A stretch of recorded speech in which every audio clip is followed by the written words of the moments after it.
ബെർമുഡ ട്രയാങ്കിളിനെ കുറിച്ചൊരു കാര്യം പറഞ്ഞുതരാം. അതിന് ഡെവിൾസ് കിച്ചൺ എന്നറിയപ്പെടും. 1945 ഡിസംബർ 5 ഉച്ചയ്ക്ക് 2:10 US നേവിയുടെ 5 ടോർപിഡോ ഫ്ലൈറ്റ് ഫ്ലോറിഡയിൽ നിന്ന് ടേക്ക് ഓഫ് ചെയ്തു. ഇതിനെ ഫ്ലൈറ്റ് 90 എന്ന് പേരിട്ടു. ഫ്ലൈറ്റിൽ 14 ക്രൂ മെമ്പറും അതിൽ എക്സ്പീരിയൻസ് ആയ പൈലറ്റ് ചാർലസ് കാരൽ ടൈലർ ലീഡറായി തീരുമാനിച്ചു. ഫ്ലോറിഡയിൽ നിന്ന് ഈസ്റ്റ് ഡയറക്ഷനിൽ പോവുകയായിരുന്നു. അപ്പോൾ 2 മണിക്കൂർ കഴിഞ്ഞപ്പോൾ കമ്പസിൽ പ്രോബ്ലം വന്നു. ലാസ്റ്റ് 7:04 ഒരു മെസ്സേജ് വന്നു. അതിനുശേഷം ഒന്നും കേട്ടിട്ടില്ല. My compasses are out and I'm trying to find Fort Lauderdale, Florida.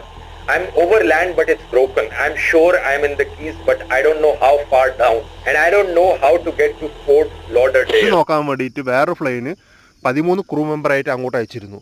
അവരുടെയും ഒന്നും കിട്ടിയില്ല. ഇത് പ്രത്യേകം എന്താ വെച്ച് കഴിഞ്ഞാൽ അവിടെ പോയി കഴിഞ്ഞാൽ ഒരാളുടെയും ഡെഡ് ബോഡി കാര്യങ്ങളൊന്നും കിട്ടിയിട്ടുമില്ല. ആരുടെയും അത് ഫ്ലൈറ്റിൻ്റെ ഒരു പാർട്സും കിട്ടിയിട്ടില്ല. അവിടുത്തെ പ്രത്യേകത അതാണ്.